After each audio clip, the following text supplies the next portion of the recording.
प्रिय छात्रों, हम लोग ऑनलाइन क्लासों के माध्यम से शिक्षण कार्य कर रहे हैं। उसी संदर्भ में आज का जो प्रकरण है वह गोलीय दर्पण द्वारा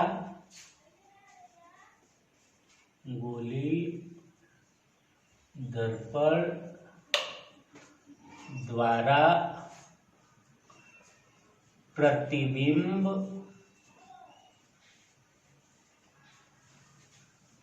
का बनना।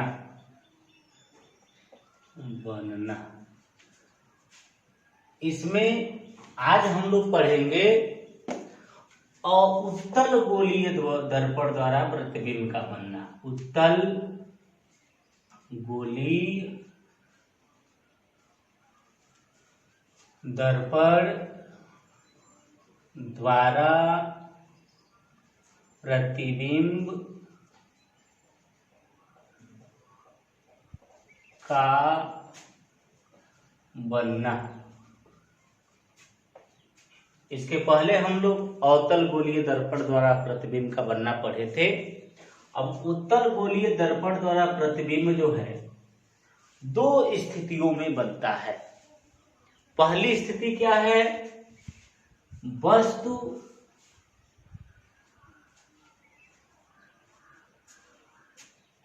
अनंत पर हो।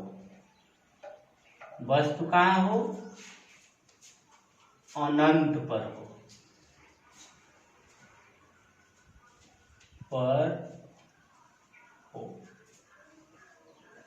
अब देखिए हम क्या करेंगे। इसका रेखाचित्र खींचने के लिए पहले हम लोग उत्तल दर्पण बना लेंगे। ये आप लोग के सामने उत्तल दर्पण बन गया। अब इसके बाद हम लोग मुख्य अक्ष खींच लेंगे। ये ध्रुव हो गया, जिसे P से लिखते हैं। ये फोकस हो गया और ये वक्रता केंद्र हो गया। अब वस्तु अनंत पर है। एक वस्तु है जो अनंत पर है, तो अनंत से जो प्रकाश की किरण आती है, हम बताए थे आप लोगों को, ये माना जाता है कि वे प्रकाश की किरणें मुख्य अक्ष के समांतर होती हैं। और आप लोग जानते हैं जब प्रकाश की किरणें मुख्य अक्ष के समांतर आती हैं तो परावर्तन के बाद मुख्य फोकस से जाती है या जाती हुई प्रतीत होती है। तो इसका परावर्तन होगा।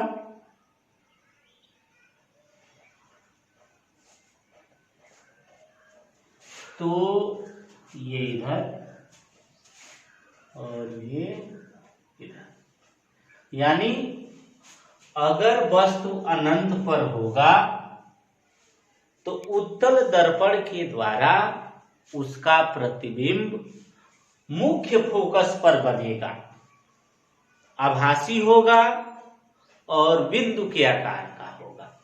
एक बार और जान लीजिए, जब वस्तु अनंत पर होगा तो उत्तल दर्पण के द्वारा उसका प्रतिबिंब मुख्य फोकस पर बनेगा।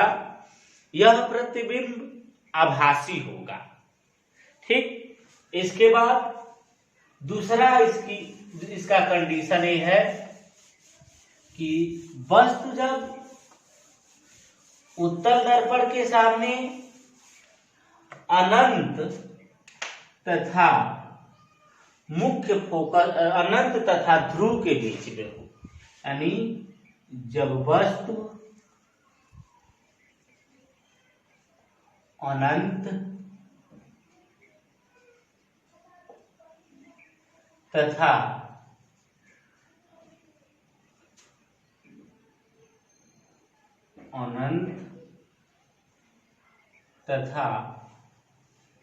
मुख्य अनंत तथा ध्रुव के बीच हो। दूसरी कंडीशन जान लीजिए, उत्तल दर्पण द्वारा प्रतिबिंब कैसे बनेगा। जब अनंत और ध्रुव के बीच कहीं होगा। फिर से हम लोग उत्तल दर्पण बनाएंगे।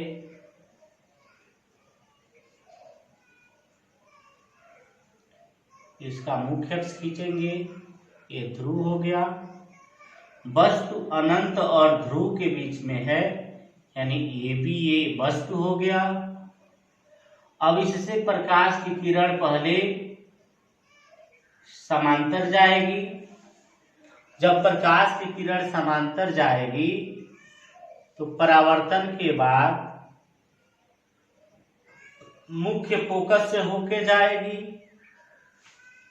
फिर जो है दूसरी प्रकाश की किरण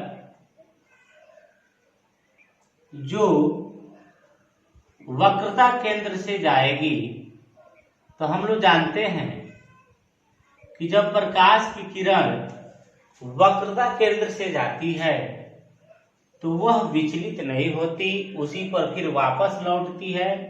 दोनों किरणों का कटान बिंदु यह प्रतीत हो रहा है। तो ये हमारा जो हो गया ए डैश और बी डैश हो गया, यानी ए बी का प्रतिबिंब ए डैश और बी डैश बना।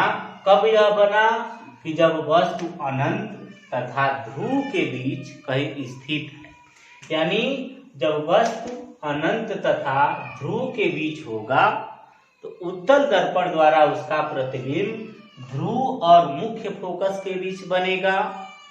यह सीधा होगा, आभासी होगा तथा वस्तु से छोटा होगा।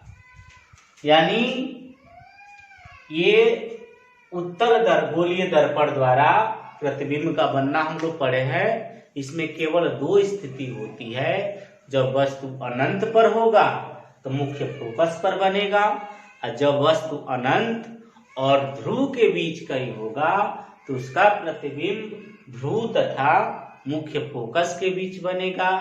यह आभासी होगा, सीधा होगा, वस्तु से छोटा होगा।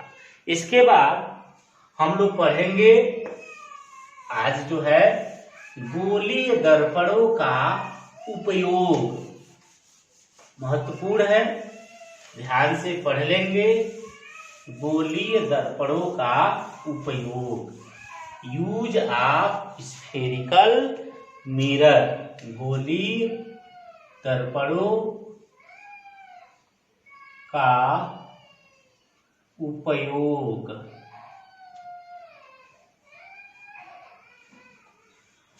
सबसे पहले पढ़ेंगे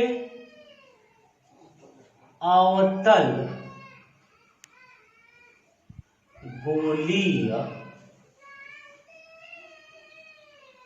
दर्पण का उपयोग। इसमें पहला जो पॉइंट हम लोग का होगा यह वह है, यानी कहां कहां हम अवतल गोलीय दर्पण का उपयोग करते हैं। तो सबसे पहला जो पॉइंट है चिकित्सा के क्षेत्र में, चिकित्सा के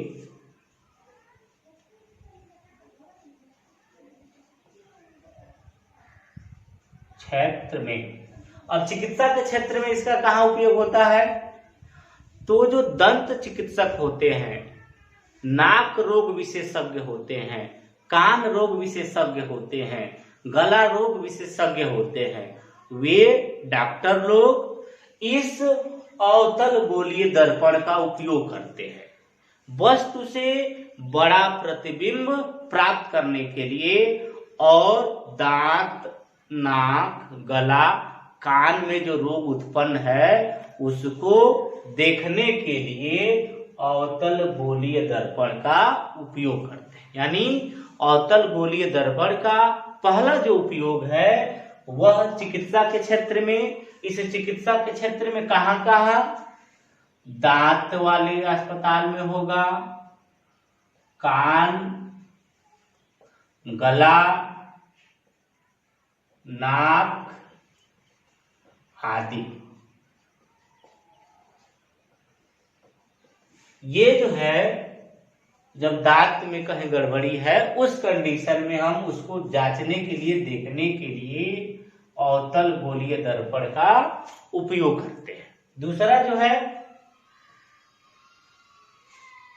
जब हम लोग दाढ़ी बनवाते हैं या शेविंग कराते हैं तो जिस दर्पण में हम लोग अपना फेस देखते हैं वह जो दर्पण होता है वह अवतल गोलीय दर्पण होता है। यानी दूसरा जो यूज है इसका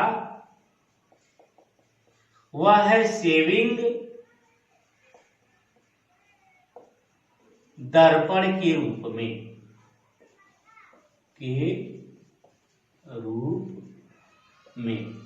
दूसरा उपयोग हो गया। तीसरा जो उपयोग है, परावर्तक दूरदर्शी जो होता है, चाहे परावर्ती दूरदर्शी। दूरदर्शी का मतलब होता है दूर की वस्तुओं को देखने वाला यंत्र। आगे हम लोग पढ़ेंगे। परावर्ती दूरदर्शी में अभिदृश्यक के रूप में, अभिदृश्यक के रूप में। चौथा जो यूज है इसका कॉन्केव मिरर का, वह यूज है सर्च लाइट,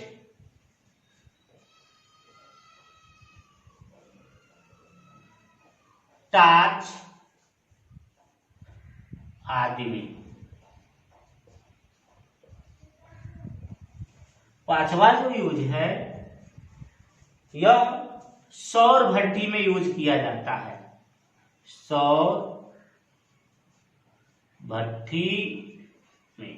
अब सौर भट्टी में कैसे होता है, सूर्य के प्रकाश को एक जगह एकत्रित करने के लिए हम अवतल गोलीय दर्पण का उपयोग करते हैं। इसके अलावा अन्य बहुत अवतल गोलीय दर्पण के उपयोग हैं जिसको आप लोग किताब से पढ़ेंगे।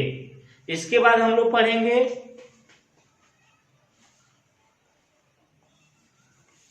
उत्तल गोलीय दर्पण का उपयोग। उत्तल गोलीय दर्पण का उपयोग।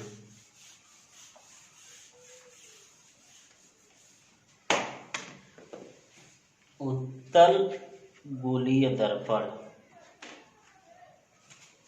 दूसरा जो है उत्तल गोलीय दर्पण का उपयोग। इसमें पहला पॉइंट है, उत्तल गोलीय दर्पण का जो उपयोग होता है बड़ा महत्वपूर्ण है। जो वाहन होते हैं उस वाहन में या किसी गाड़ी में पीछे की वस्तुओं को देखने के लिए जिस दर्पण का उपयोग होता है उस दर्पण को हम कहते हैं उत्तल गोलीय दर्पण। यानी उत्तल गोलीय दर्पण का जो उपयोग हो गया वाहन के बैकलाइट, बैकलाइट न कहके उसको साइड मिरर कहते हैं। यानी साइड मिरर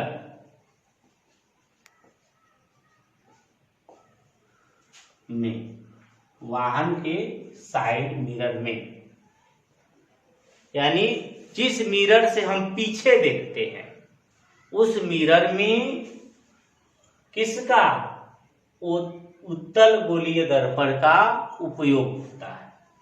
दूसरा जो है, शहरों में चाहे गांवों में जो रोड पर लाइटें लगी हैं जिसको हम स्ट्रीट लाइट कहते हैं, स्ट्रीट लाइट कहते हैं, उस लाइट में हम उत्तल गोलीय दर्पण का उपयोग करते हैं क्योंकि उत्तल गोलीय दर्पण प्रकाश को फैलाता है और जब हम वहां उसका उपयोग करेंगे तो प्रकाश जो है काफी क्षेत्र तक फैलेगा। यानी उत्तल गोलीय दर्पण का उपयोग दूसरा कहाँ हो गया, स्ट्रीट लाइट में। स्ट्रीट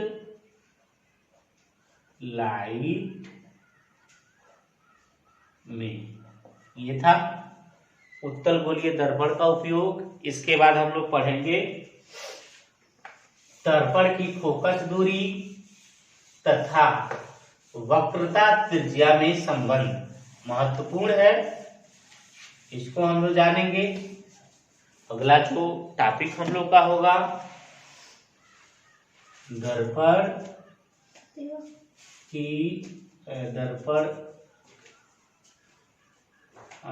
गोलीय दर्पण लिखेंगे।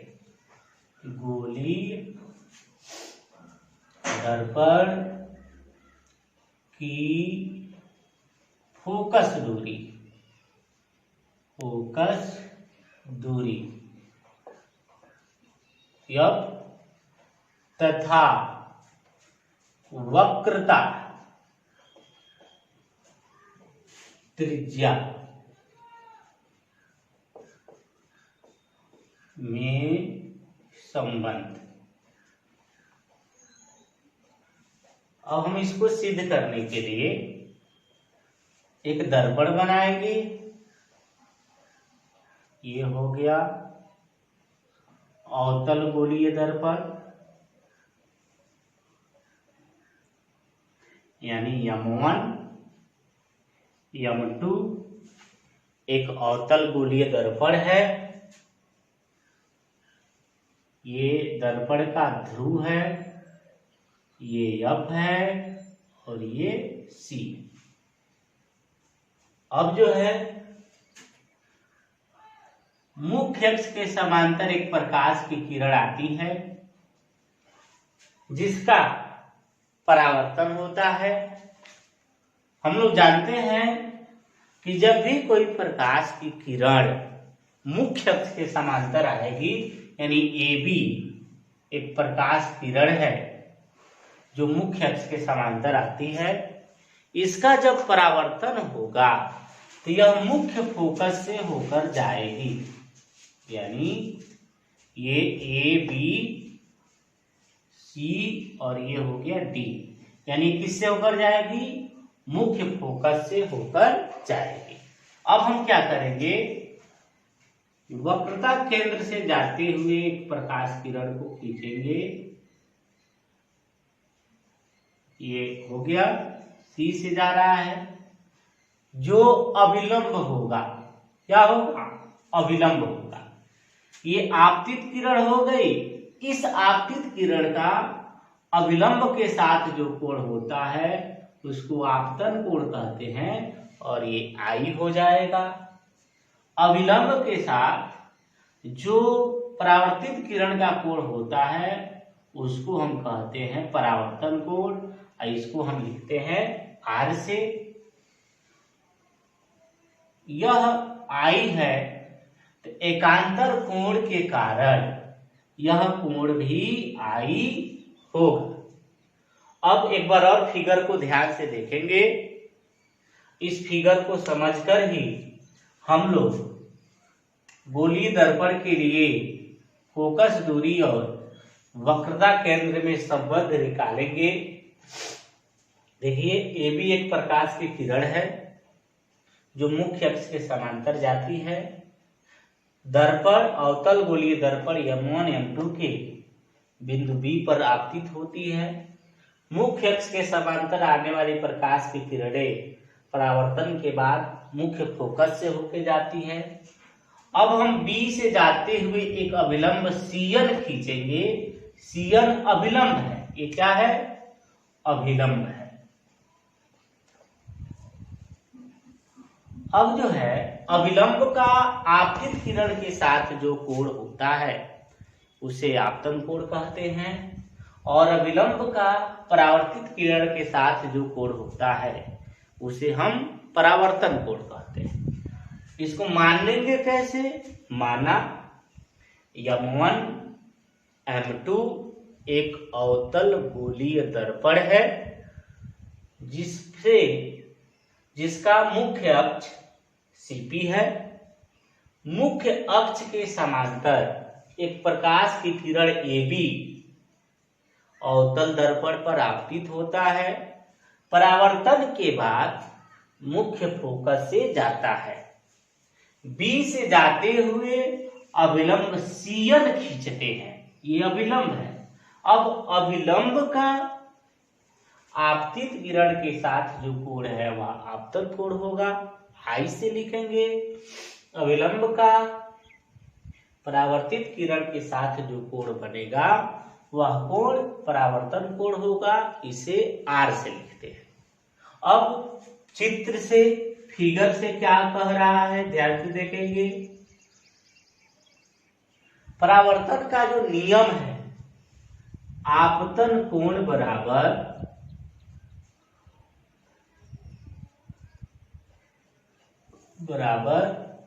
परावर्तन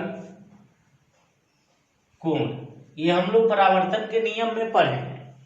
आपतन कोण को आई से और परावर्तन कोण को आर से, यानी कोण आई बराबर कोण आर, ये समीकरण नंबर 1। अब जो है कोण ए बी सी, यानी यह कोण ए बी सी का मतलब यह कोण बराबर होगा कोण बी सी एफ, यानी यह कोण किस नियम से, तो यह एकांतर कोण है, एकांतर कोण, ये एकांतर कोण है। तो इसका मान क्या है, ए बी सी का मान हो गया कोण आई, या हम कह सकते हैं कोण ए बी सी के जगह पे कोण ये हम रख देंगे कोण C B F, C B F बराबर कोण बी सी एफ, यानी सी बी एफ कौन सा कोण हो गया, सी बी एफ, यानी यह कोण।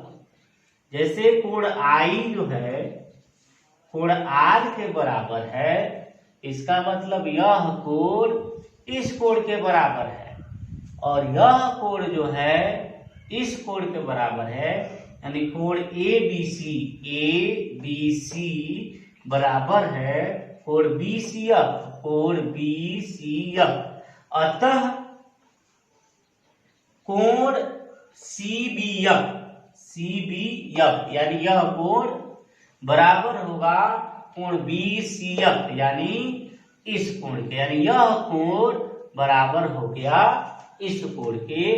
अब त्रिभुज जो है बी सी एफ में जब ये दोनों कोण बराबर होंगे, ध्यान से देखेंगे, बी सी एफ में, इस त्रिभुज में जब यह दोनों कोण बराबर होंगे तो ये दोनों भुजाएं भी आपस में बराबर होंगी, यानी हम कह सकते हैं सी एफ बराबर एफ बी, सी एफ बराबर एफ बी, ये हो गया। अब जो है इसके बाद से यदि दर्पण छोटा हो, दर्पण छोटा हो, तब जो सीएफ होगा वह एफपी के बराबर होगा, चूंकि सीपी बराबर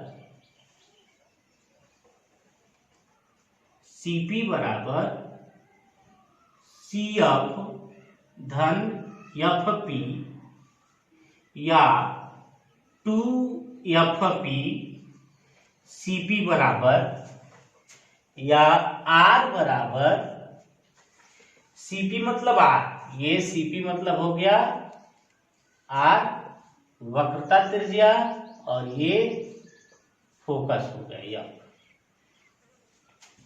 बराबर 2F या F बराबर R/2। ये संबंध है वक्रता केंद्र और फोकस दूरी में, यानी जो फोकस दूरी होता है बराबर वक्रता त्रिज्या बटे 2, यानी वक्रता त्रिज्या के आधे के बराबर फोकस दूरी होता है। आज इस वीडियो में इतना ही। घर पर आप लोग अध्ययन करते रहेंगे और नोट भी बनाते रहेंगे। धन्यवाद।